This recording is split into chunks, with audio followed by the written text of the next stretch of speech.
오늘 함께 보실 성경 말씀은요, 구약 성경 다니엘서입니다. 구약 성경 다니엘서 1장 8절부터 마지막 21절까지 말씀입니다. 구약 성경 다니엘서 1장 8절부터 21절까지 말씀, 우리 한 목소리로 하나님 말씀을 함께 읽도록 하겠습니다. 8절부터 보겠습니다. 다니엘은 뜻을 정하여 왕의 음식과 그가 마시는 포도주로 자기를 더럽히지 아니하리라 하고 자기를 더럽히지 아니하도록 환관장에게 구하니 하나님이 다니엘로 하여금 환관장에게 은혜와 긍휼을 얻게 하신지라. 환관장이 다니엘에게 이르되 내가 내 주 왕을 두려워하노라. 그가 너희 먹을 것과 너희 마실 것을 지정하셨거늘 너희 얼굴이 초췌하여 같은 또래의 손들만 못할 것을 그가 보게 할 것이 무엇이냐. 그렇게 되면 너희 때문에 내 머리가 왕 앞에서 위태롭게 되리라 하니라. 환관장이 다니엘과 하나냐와 미사엘과 아사라를 감독하게 한 자에게 다니엘이 말하되 청하오니 당신의 종들을 열흘 동안 시험하여 채식을 주어 먹게 하고 물을 주어 마시게 한 후에 당신 앞에서 우리 얼굴과 왕의 음식을 먹는 소년들의 얼굴을 비교하여 보아서 당신이 보는 대로 종들에게 행하소서 하매 그가 그들의 말을 따라 열흘 동안 시험하더니 열흘 후에 그들의 얼굴이 더욱 아름답고 살이 더욱 윤택하여 왕의 음식을 먹는 다른 소년들보다 더 좋아 보인지라. 그리하여 감독하는 자가 그들에게 지정된 음식과 마실 포도주를 제하고 채식을 줍니다. 하나님이 이 네 소년에게 학문을 주시고 모든 서적을 깨닫게 하시고 지혜를 주셨으니 다니엘은 또 모든 환상과 꿈을 깨달아 알더라. 왕이 말한 대로 그들을 불러들일 기한이 찼으므로 환관장이 그들을 느부갓네살 앞으로 데려가고 왕이 그들과 말하여 보매 무리 중에 다니엘과 하냐냐와 미사엘과 아사라야와 같은 자가 없으므로 그들을 왕 앞에 서게 하고 왕이 그들에게 모든 일을 묻는 중에 그 지혜와 총명이 온 나라 박수와 술객보다 10배나 나은 줄을 아니라. 다니엘은 고레스 왕 원년까지 있으리라. 아멘. 오늘은 지난주에 말씀드린데요, 저희 선교주일 귀한 강사님이 오셨습니다. 하노이에서 약 23년 이상 지금 계시면서요 귀한 사역들을 감당하시는데요, 오늘 귀한 다니엘서 말씀으로 이 시간 귀한 말씀 전해주시겠습니다. 안기봉 성사님 모시겠습니다. 샬롬. 목소리 너무 크게 나오네.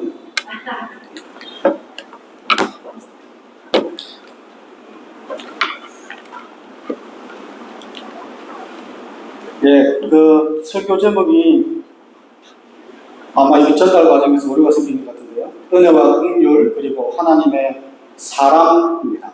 하나님의 사랑이 아니고요, 하나님의 사랑.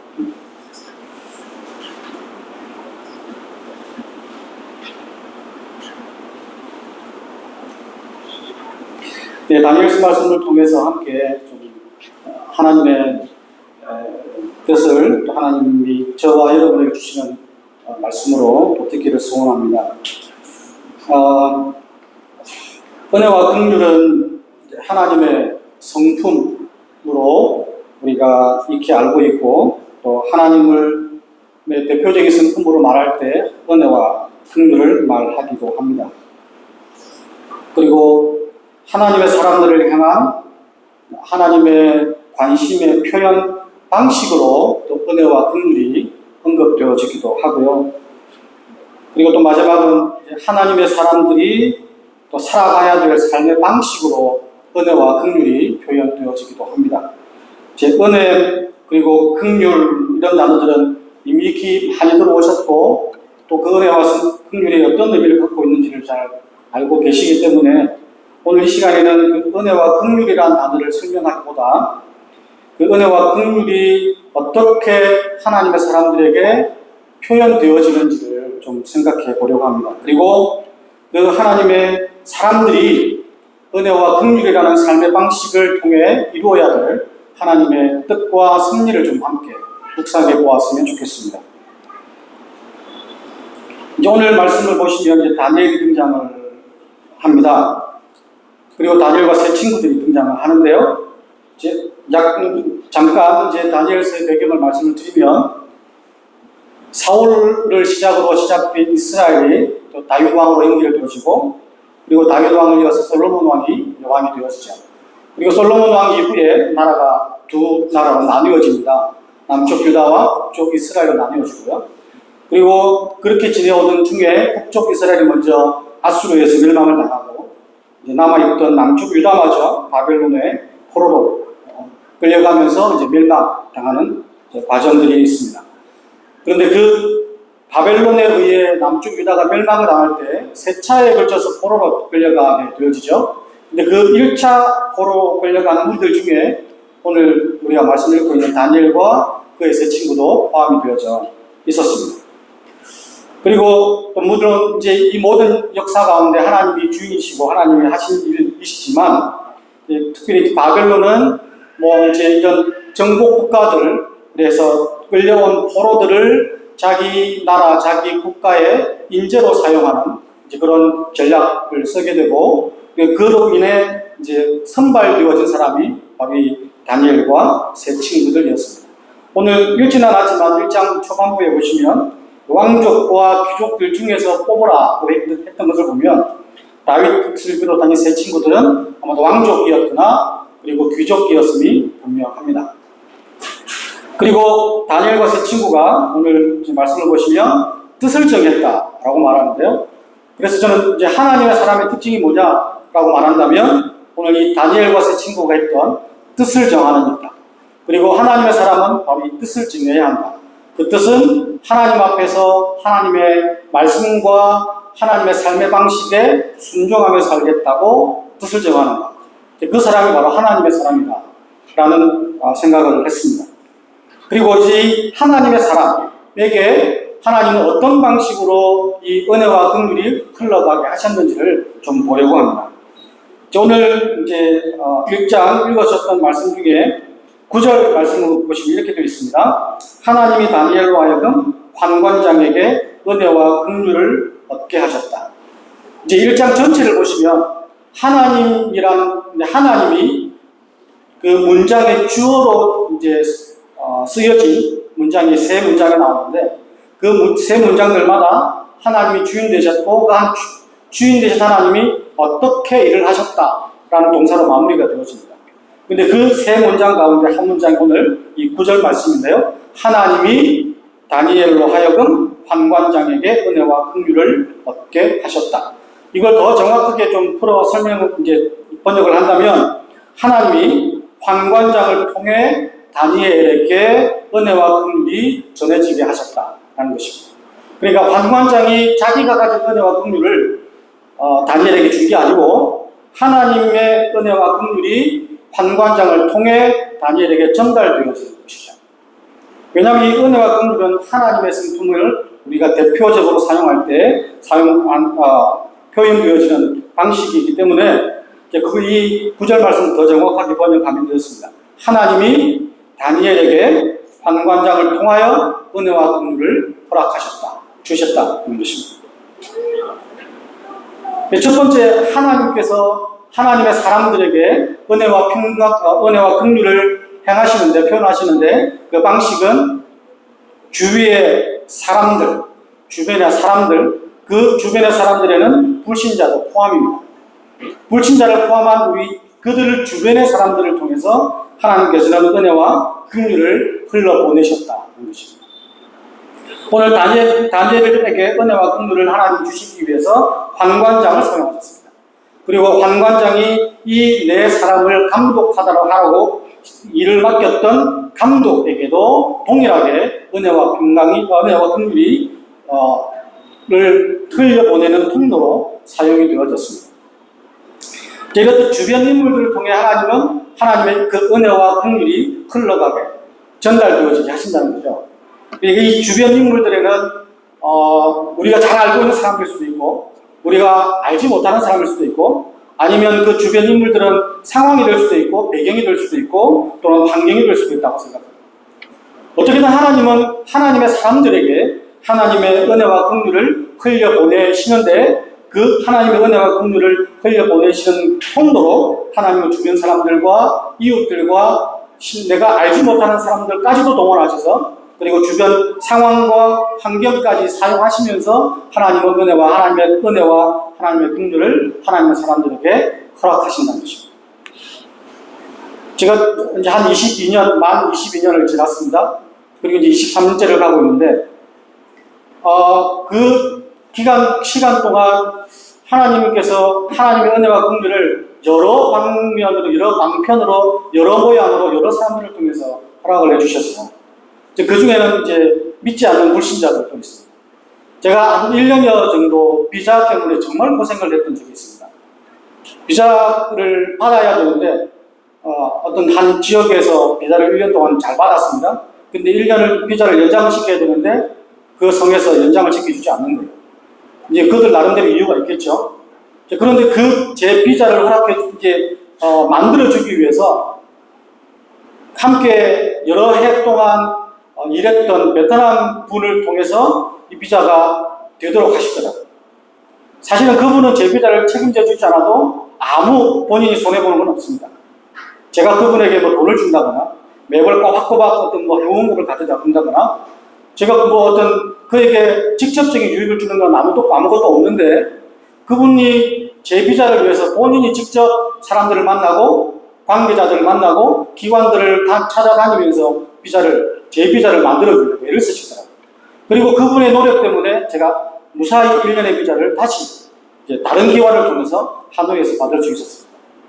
이건 그냥 한 예에 불과합니다. 아마 저분일까요? 여기서 살아가시는, 여기서 생기를 꾸려가시는 우리 모든 성도님들도 동일하다고 생각되어집니다. 어떤 방식으로든 어떤 형태로든 뜻을 정하여 하나님의 뜻을 이루기를 원하는 하나님의 사람들에게는 하나님은 반드시 하나님의 은혜와 긍휼을 흘려 보내신다는 것입니다. 그리고 그 은혜가 그 긍휼이 저와 여러분에게 흘러왔기 때문에 오늘의 이 순간이 있음을 믿습니다. 또 두 번째는 하나님께서는 단순히 그냥 이웃 사람들이나 주변 사람들이나 환경이나 상황과 그런 어떤 배경들을 통해서만 하나님의 은혜와 긍휼을 허락해 주시는 것이 아니라 바로 그 당사자, 하나님 앞에서 뜻을 정하고 하나님의 뜻을 이루기를 소망하며 나아가는 하나님의 사람들, 그 사람들 당사자에게도 하나님은 은혜와 긍휼을 베푸신다는 거죠. 오늘 다니엘과 세 친구가 뜻을 정하고 난 뒤에 환관장을 찾아갑니다. 환관장을 찾아가서 부탁을 합니다. 그런데 환관장이 바로 들어주나요? 바로 들어주지 않죠. 들어줄 수가 없죠. 그런데 환관장의 반응을 보면 조금 의아스럽습니다. 굳이 환관장이 이렇게 저자세로 나오면서 다니엘에게 부탁할 이유가 있을까?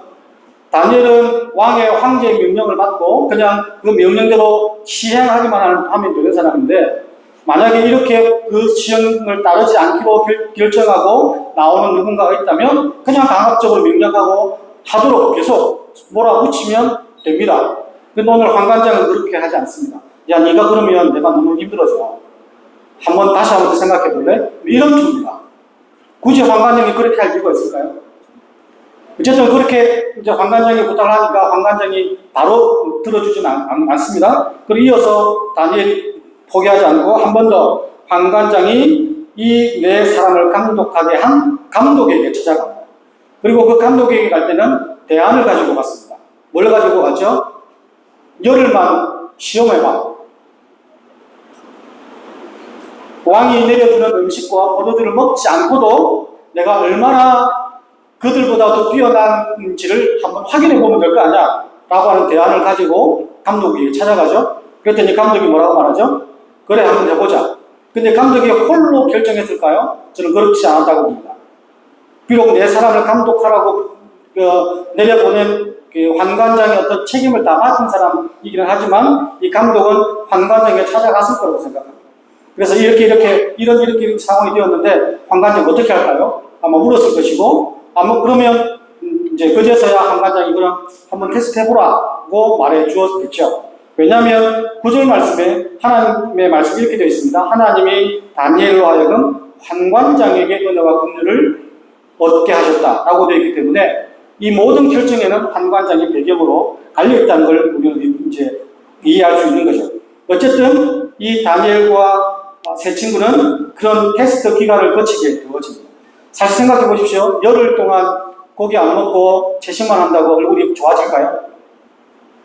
이거 믿고 다이어트 하시면 안 됩니다. 특별한 경우에요. 하나님이 은혜와 긍휼을 허락하신 거예요. 뿐만 아닙니다. 17절 말씀을 보시면 하나님이 이 네 소년에게 학문을 주시고 모든 서적을 깨닫게 하시고 지혜를 주셨으니 다니엘은 또 모든 환상과 꿈을 깨달아 알게 되었다라고 말합니다. 이 학문의 기간이 얼마였죠? 3년이었습니다. 여러분 3년 동안 언어를 배우면 얼마나 배울 수 있겠습니까? 그리고 이 바벨론이 문서를 가지고 있던 언어들은 이야기하고 대화하는 그런 언어와는 또 다른 글자로 기록이 되어 있습니다. 그러니까 말하는 언어와 그리고 문서로 읽어야 되는 언어가 다르다는 것입니다. 바벨론 당시에 쓰여졌던 모든 문서들은 아카드어로 되어 있습니다. 그러면 그 아카드어까지 통달을 해야 그 바벨론의 모든 문서를 이해하고 깨달을 수 있다는 것입니다.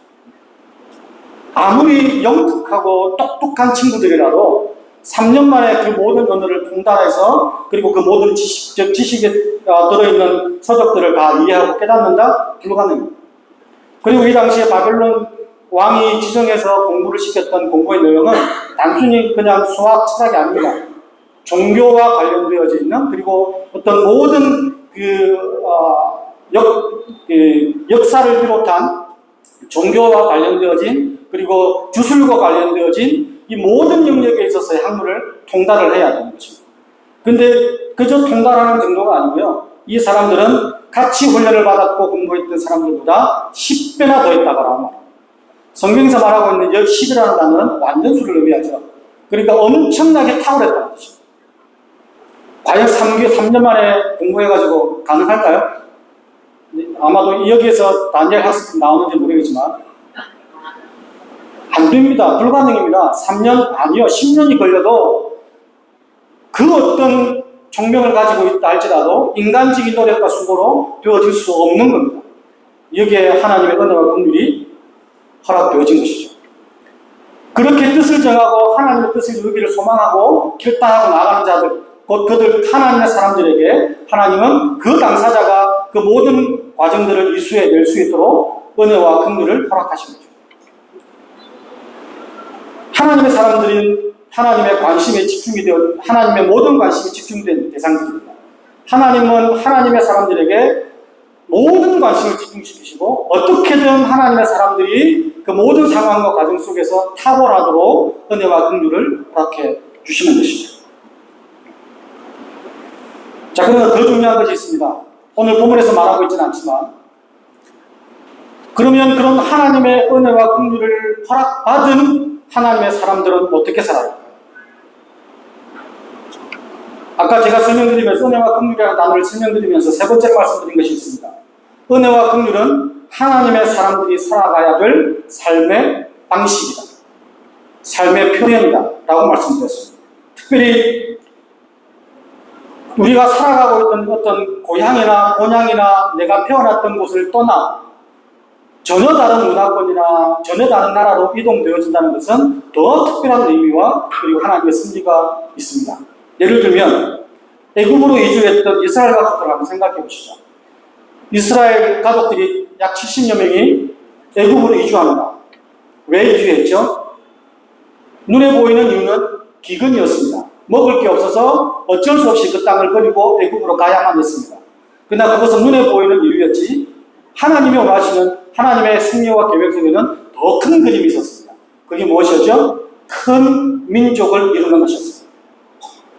하나님이 어떤 내가 살아가고 있는 그리고 여기가 내 땅이다 라고 생각하고 있는 그 땅을 떠나게 하실 때는 예를 들면 저와 여러분 같은 경우입니다. 하나님의 더 큰 승리와 하나님의 더 큰 계획이 분명히 있다는 것이죠. 또 하나 더 예를 들어볼까요? 이 포로들입니다. 바벨론으로 옮겨져 왔던 남유다 포로들입니다. 단순히 징계 차원에서라고 말할 수도 있겠죠. 왜냐하면 그것도 맞기 때문에. 하나님께서 그들을 징계하시고 징벌하시기 위해서 포로로 잡혀오게 하셨습니다. 바벨론까지 오게 하셨습니다. 그러나 그것이 단순한 눈에 보이는 이유일지는 모르지만 하나님의 섭리 속에는 더 큰 그림이 있습니다. 저는 그걸 말씀드리려고 합니다. 애국으로 이주했던 이스라엘 가족들이 큰 민족을 이루고 나올 때에 참으로 허다한 많은 사람들이 그 애국 땅을 떠나 탈출했습니다. 근데 그 탈출했던 사람들 중에 이스라엘 민족만 있었습니까? 이스라엘 혈통들만 있었나요? 아닙니다. 그들 가운데는 허다한 잡족들도 있었습니다. 잡족들이라고 말하니까 형편없는 사람들이라고 우리는 생각할 수도 있겠지만 아니요. 아마도 그들 가운데는 참으로 탁월하고 뛰어난 인물들도 함께 그 탈출 무리들 가운데 포함되어져 있었을 것입니다. 왜 따라 나왔을까요? 왜 굳이 그들이 살던 땅들을 두고 그 땅을 이주민으로 왔던 사람들을 따라 다시 이주민이 될 이유가 있었을까요? 두 번째로 바벨론으로 옮겨졌던 남유다 포로들이 70년이 끝나고 난 뒤에 다시 이스라엘 땅으로 유다 땅으로 돌아옵니다. 돌아올 때 그들만 돌아왔나요? 예수의 말씀을 보시면 그 돌아왔던 포로들의 명단이 쭉 나오는데 그 명단들 가운데 확인되지 않는 족보를 가진 사람들도 수다히 이스라엘로 돌아왔습니다. 아마도 어쩌면 그들에게는 돌아왔다는 단어가 적합하지 않을 수도 있습니다. 왜냐하면 그들이 돌아가야 될 땅은 아니었기 때문에. 다시 말씀드리면 바벨론에 살아가고 있는 사람들이었는데 포로로 잡혀왔던 사람들을 따라 유다 땅으로 간 것이죠. 왜 그랬을까요? 왜 그들이 그런 결정을 할 수밖에 없었을까요? 저는 그 과정 가운데 이 하나님의 은혜와 긍휼을 삶으로 드러내 살았던 그들이 있었기 때문이라고 생각했습니다. 그들이 하나님으로부터 받은 하나님의 은혜와 긍휼을 경험했고 그렇게 경험되어진 하나님의 은혜와 긍휼을 또 함께하는 사람들에게 흘려보냈습니다. 그랬더니 하나님을 몰랐고 하나님이 누군지도 알지 못했던 사람들이 이 하나님을 믿는 무리들을 따라 하나님을 믿겠다고 따라 나선 것입니다. 오늘 현재 이 땅에서 살고 있는 저와 여러분 여러 가지 다양한 이유로 이 자리에 와 있을 것입니다. 그리고 여러 가지 다양한 목적 때문에 이 자리에 와서 생활하고 계실 것입니다. 그것이 생계의 이유든 어떤 이유든 이 땅은 지금 현재 여러분이 살아가고 있는 땅입니다. 하나님께서 여러분들 이 땅에 부르셨다면 그리고 이 땅으로 보내셨다면 이 땅에 심으셨다면 하나님께서는 분명한 큰 그림이 여러분들에게 있을 것입니다. 단순한 어떤 눈에 보이는 목적, 눈에 보이는 이유가 아닌 그보다 더 큰 이유, 더 큰 목적이 하나님의 섭리라는 이름으로 저와 여러분들에게 허락되어져 있을 것입니다. 비록 저와 여러분이 모르고 있을 겁니다. 어쩌면 지나보면 1년이 지나고 2년이 지나고 어쩌면 이 땅을 떠나게 되었을 그때가 되면 그때야 비로소 하나님의 계획과 하나님의 섭리가 무엇인지 깨닫게 되어질지도 모르겠습니다. 어쨌든 오늘 이 시간에 여러분들에게 드리고 싶은 말씀은 하나님의 섭리, 하나님의 그 큰 그림 속에 여러분들은 이 자리에 지금 와 계신다는 것입니다. 그리고 여러분들은 하나님으로부터 받은 은혜와 긍휼을 또 누군가에게 흘려보내야 될 책임과 부르심 앞에 서 있다는 것입니다. 저는 그것을 선교적 부르심이라고 말하고 싶습니다. 선교사들은 어떤 면에서 좀 더 전문적으로 원칙하도록 부르심을 받았을 뿐 저와 여러분은 모두 동일하게 그 선교적 부르심 앞에 서 있습니다. 그리고 여러분들이 이 땅을 떠나게 될 그 순간에 하나님은 여러분들에게 물으실지도 모르겠습니다. 하나님께서 저와 여러분 각자에게 허락해 주셨던 그 하나님의 은혜와 긍휼을 어떻게 또 다른 이웃에게 또 어떻게 다른 사람들에게 은혜와 긍휼의 삶으로 살았느냐, 그리고 그 은혜와 긍휼의 삶을 살아낸 열매가 결과가 있느냐라고 물으실지도 모르겠습니다. 다니엘은 알았을까요? 다니엘과 세 친구들은 알았을까요? 그리고 이스라엘 민족, 이스라엘 가족으로 그저 애국으로 이주했던 그들은 400년이 지난 이후에 큰 민족을 이루었고 그 큰 민족 가운데 허다한 짝족들이 함께 따라 나올 걸 미리 알았을까요? 그러나 저와 여러분, 저는 그렇게 생각합니다. 알고 모르고가 중요한 게 아니고 지금 저와 여러분이 주어진 그 삶 안에서 내가 받은 은혜와 긍휼을 또 누군가에게 전하고 흘려보내고 나누고 있다면 그 열매는 하나님이 반드시 책임져 주실 것이라는 것입니다. 그저 저와 여러분에게 그 책임만 있을 뿐이죠. 선교적인 부르심 앞에 어떻게 살아갈 것인지에 대한 저와 여러분의 결단과 결심만이 필요할 뿐입니다. 오늘 하나님께서 저와 여러분을 부르셨습니다. 특별히 선교적 부르심으로 부르셨습니다. 그리고 그 선교적 부르심에는 그 어느 누구도 예외가 없습니다. 선교사든 목사든 아니 그냥 이 땅에 생계를 위해서 와 계시든 어떤 모양으로 와 계시든 하나님은 그 누구도 예외 없이 선교적 부르심으로 부르셨습니다. 이제는 저와 여러분에게는 한 가지 응답만 남아있다고 저는 믿습니다. 하나님이 우리 각자에게 어떤 모양으로든 보여주셨던 그 하나님의 은혜와 긍휼을 나와 함께 살아가고 있는 한국인이든 아니면 이 땅의 주인으로 살아가고 있는 이 땅 베테랑 사람이든 그 어느 누구든 그들에게 이제는 여러분들이 하나님의 은혜와 긍휼을 흘려 보내야 할 책임과 부르심만 남아있다는 것입니다. 오늘 그 책임과 부르심 앞에 열심히 달려오셨겠지만 더 다시 한번 오늘 이 시간에 하나님 다니엘과 그 세 친구들 통해서 저와 여러분 주시는 메시지로 오늘 받으시고 또 남아있는 우리 인생 가운데 더 풍성한 하나님의 은혜와 긍휼을 경험하시고 체험하시는 그 저와 여러분이 되시고 또한 저와 여러분을 통해 하나님의 은혜와 긍휼이 그대로 삶의 방식으로 표현되어져서 더 많은 또 누군가가 여러분을 통해서 여러분이 행하시는 그 선교적 부르심으로 합당하게 살아드리는 하나님의 은혜와 긍휼을 통해서 또 하나님 앞으로 돌아온 사람들이 또 하나님 앞에 함께 그렇게 나도 어떻게 살아가겠습니다 라고 결단하며 나온 사람들이 더 많이 일어날 수 있기를 예수님 이름으로 축복합니다. 우리 장로사님이 하노이 이야기 좀 해달라고 말씀하셨는데 하노이 이야기는 뭐 인터넷 들어가시면 더 자세하게 나오니까요. 하노이 이야기를 한번 찾아보시고 특별히 좀 기도 부탁드릴 것은 지금 이제 종교법이 조금 이제 개정될 시행될 준비를 하고 있는데 특별히 지금 하노이에 있는 교회들과 목회자들이 많이 지금 긴장하고 있는 상황입니다. 이제 모임 자체도 좀 힘들어질 수도 있다. 그리고 뭐 이제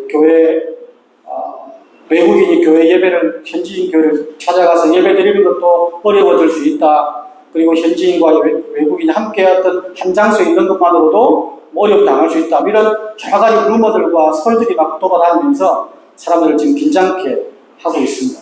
그래서 이런 모든 일 가운데도 저는 분명 하나님의 섭리와 하나님의 계획이 있다고 보는데요. 그 하나님의 섭리와 계획을 우리 선교사들이 먼저 좀 잘 파악하고 깨달아 알 수 있도록 위해서 기도해 주시고 긴장하고 두려워하는 마음보다 하나님 앞에 온전히 맡겨드리고 하나님의 은혜와 긍휼을 구하는 그런 시간들을 또 잘 가지면서 이런 어려운 시기들도 잘 극복해 갈 수 있도록 그렇게 기도해 주시면 감사하겠습니다. 기도하겠습니다. 하나님 은혜를 감사합니다. 뜻을 정하여 하나님의 말씀에 순종하기로 자신을 더럽히지 않기로 결정했던 다니엘과 그 세 친구들에게 하나님은 여러 가지 모습과 여러 가지 방편으로 그 하나님의 은혜와 긍휼을 그들에게 허락해 주셨고 또 뿐만 아니라 그 당사자 자신들에게도 하나님의 은혜와 긍휼이 경험되어지는 놀라운 은혜를 허락해 주셨는데 또한 그들이 그렇게 받은 은혜와 긍휼을 또 그들이 살아갔던 그 이방 땅에서 이방의 사람들에게 은혜와 긍휼이라는 삶의 방식으로 살았기 때문에 또 그들이 다시 자기의 땅 유다로 돌아올 때 또 많은 그 이방인들이 그 무리 가운데 포함되어질 수 있었음을 믿습니다.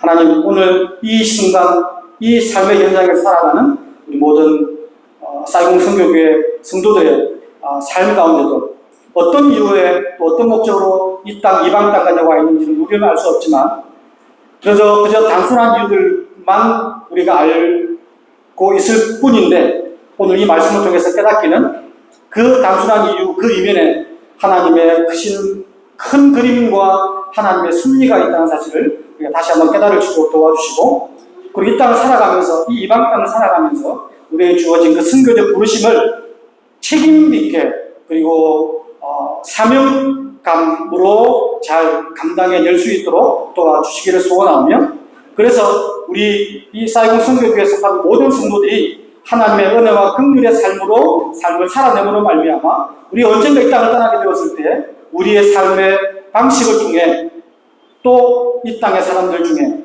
또 더 많은 사람들이 하나님을 알게 되고 하나님의 은혜와 긍휼을 경험하고 그들들 또한 하나님의 은혜와 긍휼의 삶으로 살아내는 그런 제자의 삶이 이어져가는 이 땅 되게 하시고 우리 사이공 성교의 모든 성도들의 삶이 될 수 있도록 축복하여 주시옵소서. 예수님의 이름으로 기도합니다.